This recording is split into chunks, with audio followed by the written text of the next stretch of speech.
Welcome to Conversations from St. Norbert College, a program that provides you with insight on social, political, and educational issues facing Northeast Wisconsin.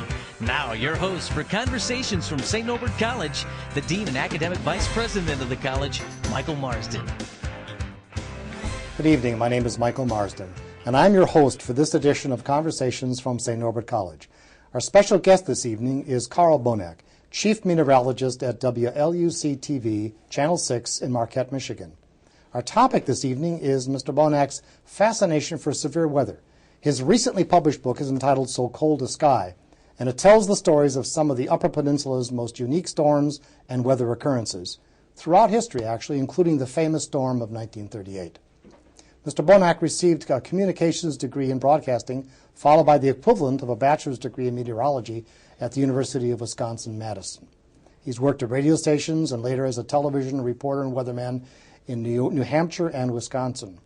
He received his American Meteorological Seal of Broadcasting Approval in 1988, and that same year he accepted a weather anchoring position at WLUC-TV in Marquette, Michigan, where he remains to this day.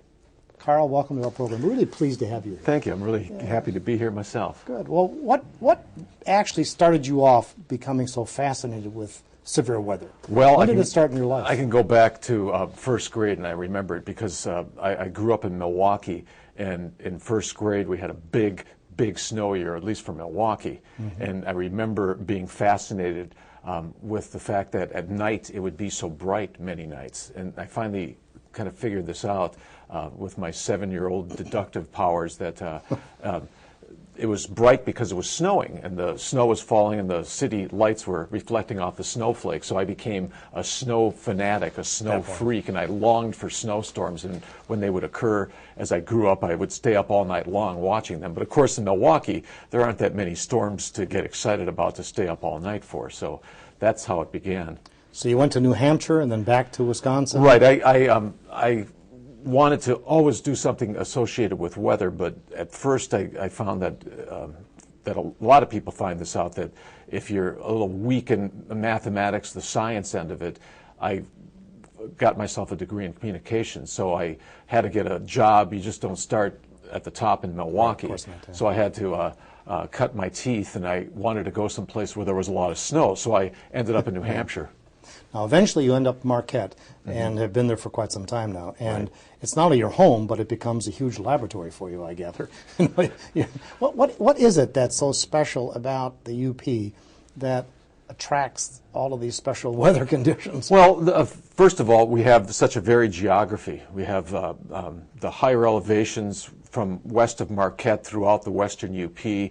We have the lakes surrounding us, Lake Superior, Lake Michigan, and on the far eastern end, Lake Huron. Yes. So we're in a very unique position geographically. Also, there's the intersection of a number of different storm tracks over the area too. So again, like you said, I like that term. It's a really good laboratory. Yeah, for the weather. Now, it gets extreme. Now, part of it, though, I think, is that certainly what you've done in So Cold a Sky is tell these stories by telling the stories of people who survive these incredible events, whatever they are.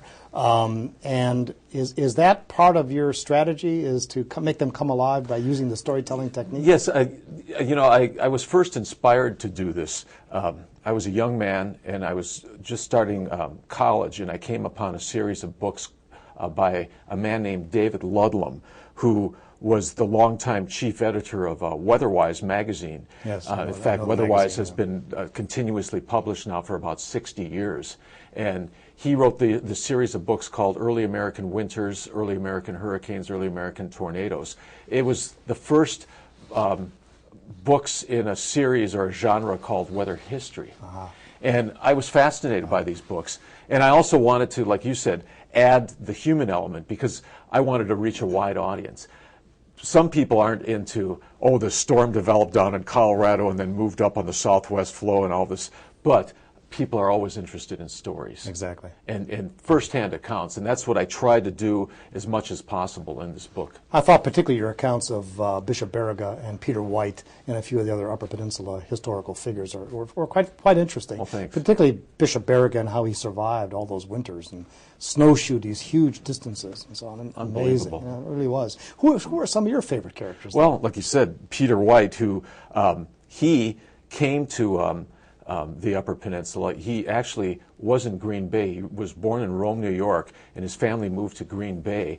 And at 15 years old, he ran away, hoping to get passage to the Copperlands, because it was in the early 1840s that copper had been discovered. The copper boom, or the mining boom, began.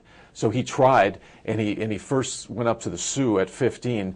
He didn't get passage on a boat because the boat was too crowded, but it was very fortunate because that boat sunk with all hands on board. So he would have been lost. Right. So it was in 1849 that he was invited to go to the Iron Hills. That's where iron ore was first starting to be mined. And at 18 years old, he came up to this little fur trading post, which later became Marquette. He stayed his entire life, and he made his fortune. And so I have to thank him for a couple of reasons. He gave me a lot of great stories for the book, and he also gave me the title for the book, too. Yes, so very good. Now, I spent a few years in the Upper Peninsula, as you know, and it seems to me that one of the things I learned during my time there is the tall tale is alive and well in the Upper Peninsula. I've always wondered if the people of the UP don't exaggerate the weather stories for the sake of keeping people out. Well, I think there's an element of truth to that. Yeah. Have you found that to be true? I think so. People will say, and I think that kind of holds true in a lot of places.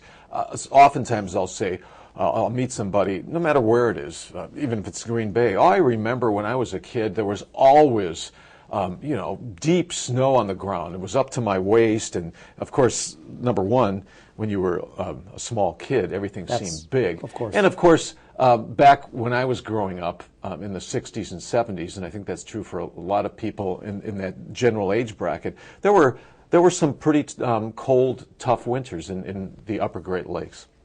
And there were some, however, at the same time, I know growing up in Milwaukee, we had years, I can remember 64, 65 was an outstanding year, 61, 62, but then there was, like, for instance, the winter of 67, 68, where we barely had a foot of snow the entire winter. Yeah. So you kind of forget those and remember the big ones, and then you kind of exaggerate it or think that it happened every year, where it really didn't. Everybody thinks, of course, that the thermometer in the Keweenaw Peninsula is a gauge for all of the UP, not just for the Keweenaw. Right, not for the Keweenaw. In fact, I have a little special feature on Escanaba. I call it the capital of the banana belt, because the banana belt in the UP is defined as the areas that don't get the heavy lake effect snow. And as soon as you get a little farther away from Lake Superior, you don't have that influence. In fact, if you're driving south, you can get into northern Delta County, where there aren't all that many people around Rock, and then you get down to Escanaba. It can be snowing like crazy all the way down through northern Delta County. By the time you get to Escanaba, a lot of times the sun will be out. For the sake of our listeners who may not know what lake effect snow is, they may not live right on the lake. Right. Explain it, would you? Okay, very quickly. Okay. What happens is you'll have, for instance, in a situation where you have cold air masses like we had earlier in this winter, the air comes over the lake and picks up the moisture.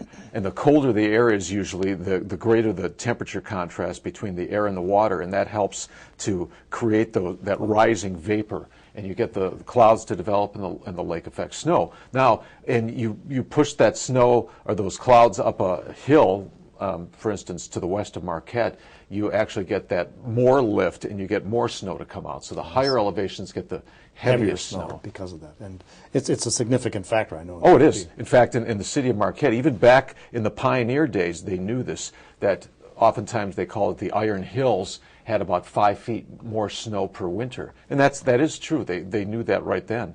The city of Marquette to Negaunee, which is about 10 to 12 miles away, normally gets about 5 feet more snow per year. In your book, you talk about the Great Storm of 38. Yes. In fact, it's referred to as the storm of the century. Right. Was it?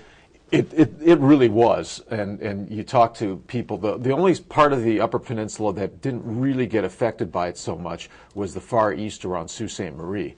But the rest of the UP, if anybody's over 70 years old, most people remember that storm. What was special about it? What happened?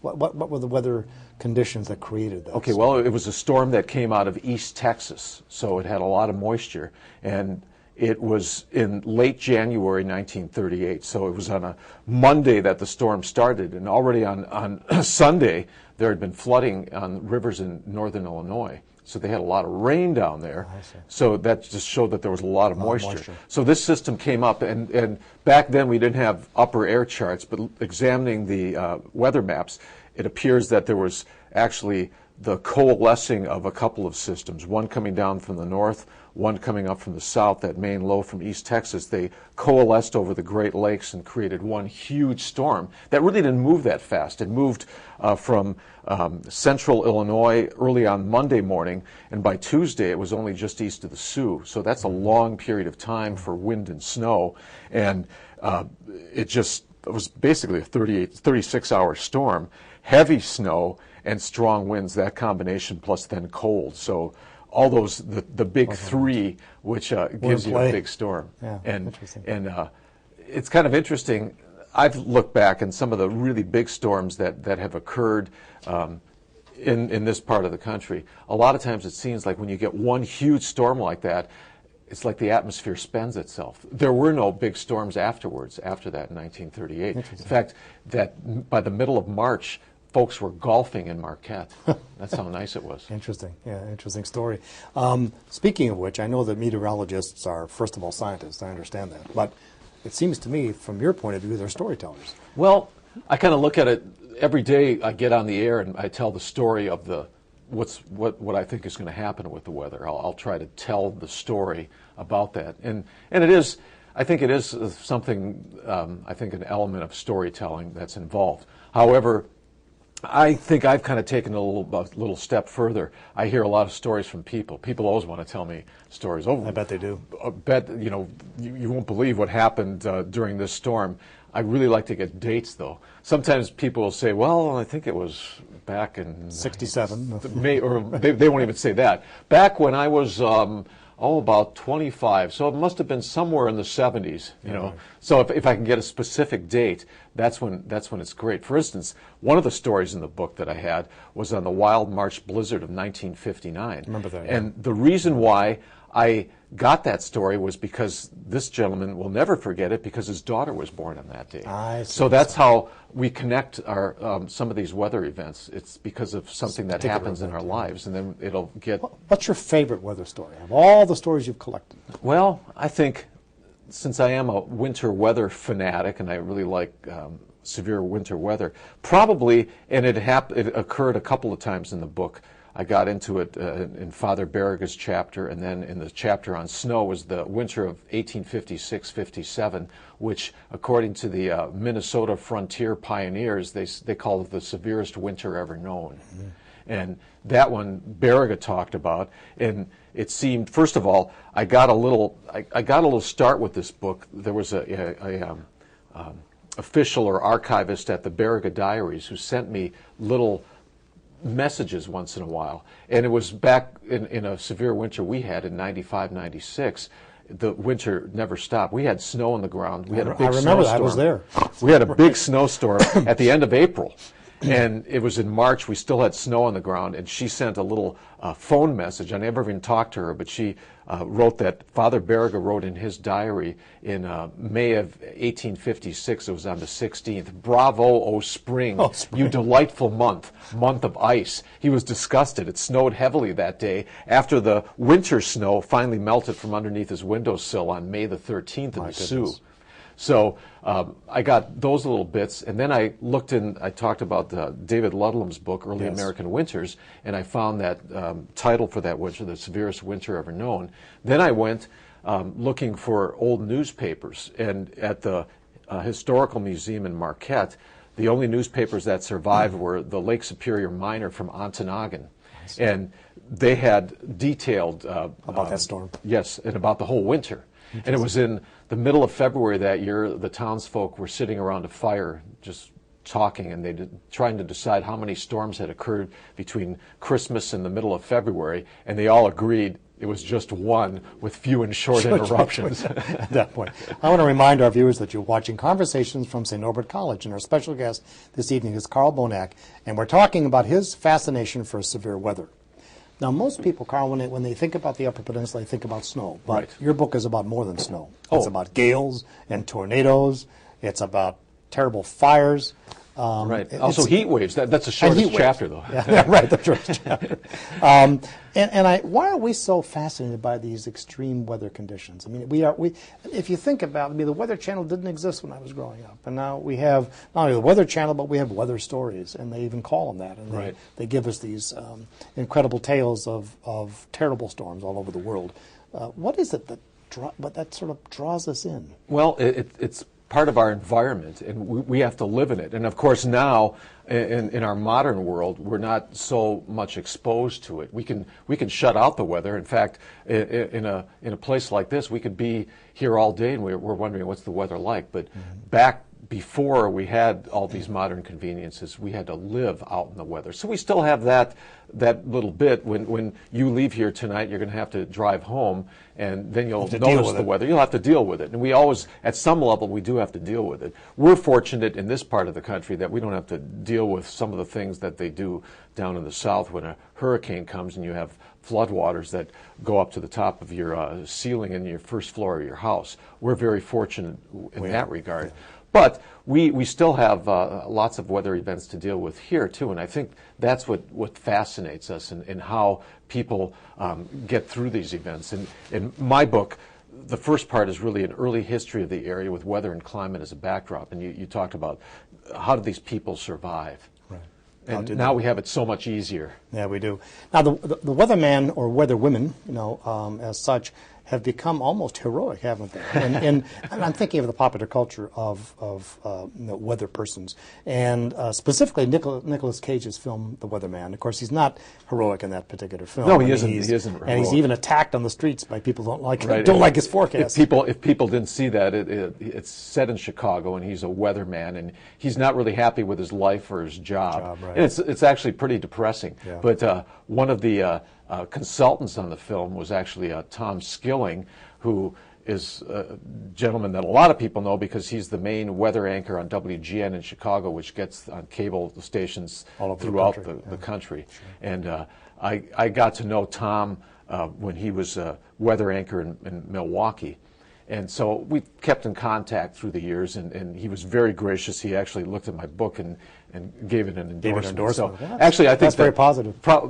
I would recommend the Weatherman just for the special features at the end where he's interviewed. Tom Skilling is interviewed because he coached Nicolas Cage, and those are Tom Skilling's graphics that are used in that. That's interesting. Yeah, I didn't know that. That's a good bit of information. But coming back to the point, the Weather Channel itself, and I think most of the broadcast stations have, it seems to me, heroized the weather people because they put them right out there in the storm, don't they? And they're the last protection between the viewer and the storm. That's true. And they're reporting on the scene, with all the weather conditions around them and so on. I noticed I think it was about a year ago, we had a blizzard here in Green Bay, and it was on the Weather Channel, and they send people right into the middle of it on the street, and so why do we have to do this? I think it is. I think, like you said, a product of the Weather Channel. They started doing that.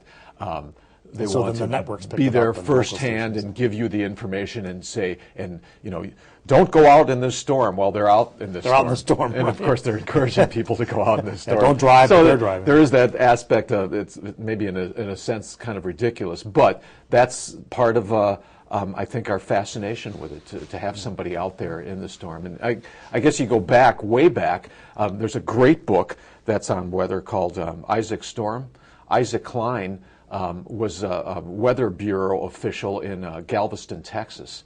And there's now actually the Isaac Klein Award that the Weather Service gives to one of their employees for maybe doing something heroic, let's say warning people about an impending storm. But it's kind of interesting. Isaac Klein, in the book by Eric Larson, which is a very good book, by the way, on the Galveston hurricane, which was the hurricane that killed 7,000 people in the Galveston area back in September of 1900. He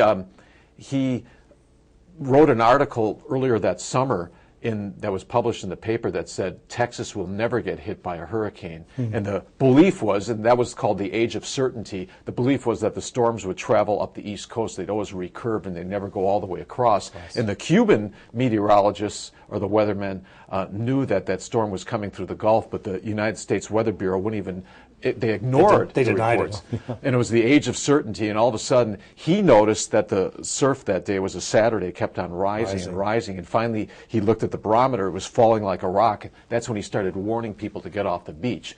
So he became a hero, and now there's the Isaac Klein Award. That's interesting. I didn't know that story. Let's talk about another story. October 8th, 1871.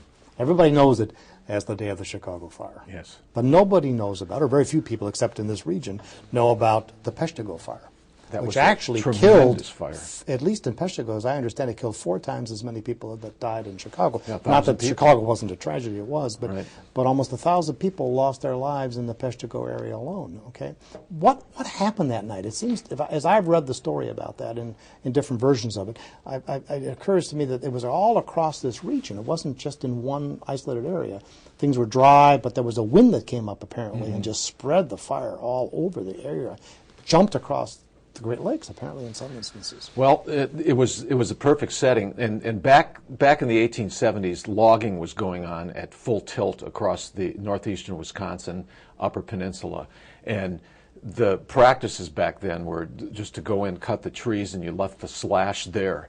And outside of that, too, campers would be camping outdoors, and they would make a fire and then they'd leave. And there were a lot of fires that had been set. It had been a very dry summer. You'll read some accounts where they say there was absolutely no rain. That's not true, but you don't need no rain to have it very dry. And it was very dry that fall, and a storm developed down in Colorado, and we were in the warm sector in this part of the country. And in fact, I have the map, or at least a recreation of the map, the way it probably looked in the book. There was a strong southwest wind that Sunday night, and the spot fires grew into one big huge conflagration. And it started, and it really turned into a firestorm. That fire, once it gets so hot, it actually creates its own weather system. And that thing was huge.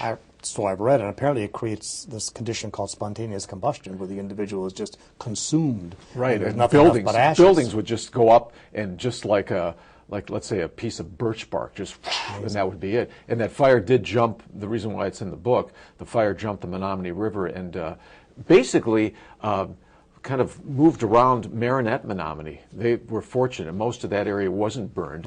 But the town north of there, Birch Creek, a quarter of its population and a bunch of homesteaders and migrant workers who were working on the railroad that was just being built up to Escanaba were killed. And they were buried in a common grave. And apparently there's still a big lilac bush. You can still drive past it on 41 north of Menominee. There's a huge lilac bush that became the grave marker of this common grave of all these people that were killed. That's interesting. Why is it that you think that the Peshtigo fire didn't get much attention in the press? Well, and I think it was because, like you said, the Chicago fire went on. Just overwhelmed the media. That's the same way it is now. When we were getting back in 1996, 97. The Upper Peninsula was getting buried by snow. And our producer at the TV station actually called the Weather Channel and said, we have a very serious situation here. We have a meteorologist that would be willing to talk to you via phone. We never got a call back. It's because the big cities get the attention, and we know that's the case. And we up in the Upper Peninsula, for instance, we're kind of isolated, and we kind of like that. But every once in a while, we want to say, "Hey, look what's happening here." Well, hopefully your book will help with that. Good. I hope so too. At that point. Now, one thing about your book I wanted to ask you about is, and I don't mean this to be confrontational, but you seem to avoid the issue of global warming. You say on the one hand it's this, and on the one hand it's that. What's your position? Okay, well, here's my position. My position is that there's no doubt about it that we have been warming up. Okay. The last roughly 30 years or so.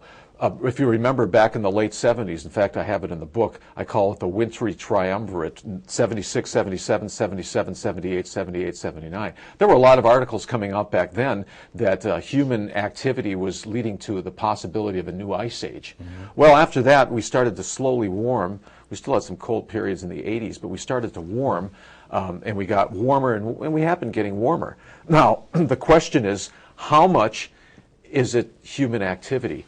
Is it 10%? Is it 70%? That's something that nobody can say with certainty. Nobody can say that with certainty at all. Now, if you read the media or listen to the media, which I have to admit I'm part of, you would think that human beings were the only agent in climate change. And we know through history that cannot be the case. There are other factors. I think that whole issue of natural variability has gone out of this discussion, and it's just humans are doing it, and we cannot say that for sure. All we're doing, and all the scientists, and I am not that climate scientist, I have to say that, but I've been looking at weather patterns over the years for a long time, and I've looked back. There's been a lot of variability. In fact, I talk about it, the medieval warm period between 1000 and 1300 AD, yes. and then followed by the little ice age roughly from 1300 until about 1850. And then after that, we were on a slow warming trend. We warmed up a lot between 1920 and 1940. And then we started to cool back again, and that's when talk of a new ice age started coming up. And since then, we've been warming. That whole issue of that natural variability is gone from this discussion of global warming. So that's what I have a problem with.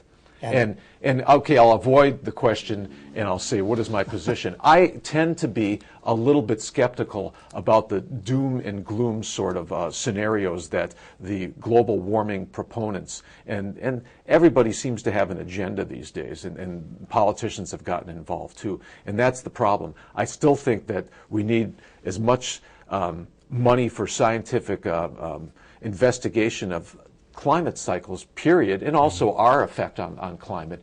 But I'm a little bit skeptical about the extreme positions that are taken. Fair enough. But you do not deny the human interaction there with the environment. I cannot deny that. And if you live where I live, in the Upper Peninsula, we're kind of separated from that because we have so little population. But if you live in a big city, you can't deny that the weather affects the area. You can go outside on a certain day and it's so hazy and maybe your eyes will start burning. If you have respiratory problems, you're going to feel it. So I cannot deny that. One of the things the Weather Channel, I think, has done is created this new category of adventurer called the storm chaser. And I'm just wondering if there are days when you're sitting in your office and getting ready for a broadcast, do you ever just want to go out and become a storm chaser? Well, when it comes to, I really like winter weather, and I really enjoy the winter, and I look forward to that because a new season's coming. It's kind of like when fall comes, it's kind of like the preseason in football where yes, right. every team is going to the Super Bowl. You know, it's like this is going to be the year, whether it is or not. I'm always hoping. Well, when summer comes along and you get into severe weather, I would rather be out driving around looking for, let's say, tornadoes rather than having to broadcast them myself. I mean, I'd love to see, I've never seen a tornado. I'd like to see one far away, of course, but I'd love to be able to see that system develop and see it in person. Yes, I would like to do something like that. That would be great. It attracts you. If people were interested in getting a copy of your book, how would they go about it? Where would they find it? Well, first of all, my website, upweatherhistory.com, UP without the periods, upweatherhistory.com. We'll put it up on the screen for okay, you can order it there, or you can go to let's say Barnes & Noble here in Green Bay, and you can get a copy too. Well, thank you. Well, I want to thank our special guest, Karl Bohnak, for sharing his expertise and his insights with us. So please join us for future programs as we continue our exploration of the world of ideas. Until then, I'm Michael Marsden for Conversations from St. Norbert College.